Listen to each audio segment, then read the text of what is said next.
खबर UP live, आपकी खबर तेज असर।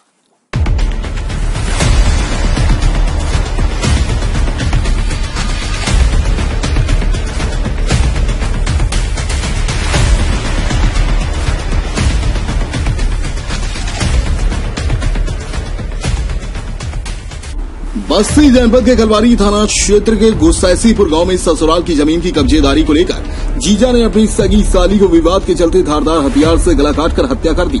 इस बीच में बचाव के लिए आई छोटी लड़की और मृतक का लड़का गंभीर रूप से घायल हो गए। परिजनों की सूचना पर पहुंचे डायल 112 पुलिस ने घायलों को एम्बुलेंस की सहायता से जिला अस्पताल में भर्ती करवाया, जहां उनका इलाज चल रहा है। घटना कलवारी थाना क्षेत्र के गुस्सैसीपुर की है, जहां सीताराम ने 3 वर्ष पहले अपनी तीनों लड़कियों कुसुमा देवी, कुशलावती देवी और इस्लावती देवी के नाम जमीन को बराबर बैनामा भी कर दिया था, लेकिन कुछ जमीन का हिस्सा बैनामा नहीं हो पाया था, जिसके चलते वर्षों से यह विवाद चल रहा था। मंगलवार को देर रात घर के बरामदे में सो रही कुशलावती, उसकी बहन इस्लावती और बेटे अंगद के ऊपर अचानक रामफेर व कुछ लोगों ने हमला बोल दिया, जिसमें छोटी बहन इस्लावती और उसके बेटे अंगद गंभीर रूप से घायल हो गए।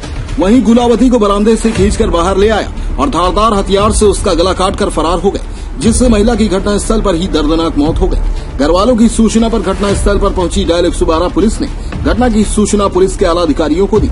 मौके पर पहुंचे थाना अध्यक्ष कलवारी ने घायलों को एम्बुलेंस द्वारा जिला अस्पताल बस्ती भिजवाया, जहां उनका इलाज चल रहा है। वही महिला के शव को कब्जे में लेकर पोस्टमार्टम के लिए भेज दिया है। इस घटना के बारे में पुलिस अधीक्षक बस्ती आशीष श्रीवास्तव ने बताया कि कलवारी थाना क्षेत्र में जमीनी विवाद के चलते कुछ लोगों ने चाकू और कुल्हाड़ी से एक महिला की हत्या कर दी है। मृतका के पति के तहरीर पर हत्या का मुकदमा दर्ज कर लिया गया है और अभियुक्तों की गिरफ्तारी के लिए पुलिस टीमें लगा दी गई हैं। अति शीघ्र ही घटना का सफल अनावरण कर दिया जाएगा।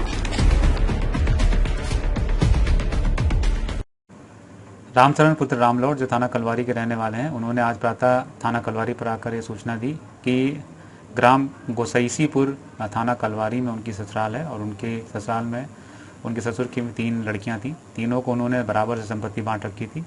मात्र जो ससुर के घर की ज़मीन थी उसको लेकर के आपस में विवाद था। इसी क्रम में कल रात्रि में जब वादी की पत्नी और उनका बेटा और वादी की दूसरी साली और उनके बच्चे घर में अकेले थे, तब इनके साड़ू रामफेर और उनके 2 बेटों मोनू, सोनू और उनके 3 अन्य साथियों के द्वारा घर में चढ़ाई करके चाकू, कुल्हाड़ी, सरिये से पूरे परिवार पर हमला कर दिया गया, जिसमें वादी की पत्नी कुशलावती की अब आई हुई चोटों की वजह से मृत्यु हो गई है और अन्य उनका जो पुत्र अंगद है और उनकी दूसरी साली इस्लावती गंभीर रूप से घायल थे, जिनका इलाज सिविल अस्पताल बस्ती में चल रहा है, जो अब खतरे से बाहर हैं। उनकी सूचना के आधार पर इन 6 अभियुक्तों के खिलाफ 302 का अभियोग पंजीकृत कर लिया गया है। हमारी टीमें लगी हुई हैं। शीघ्र ही इन अभियुक्तों की गिरफ्तारी करके इस घटना का पर्दाफाश किया जाएगा। डेस्क रिपोर्ट, खबर यूपी लाइव।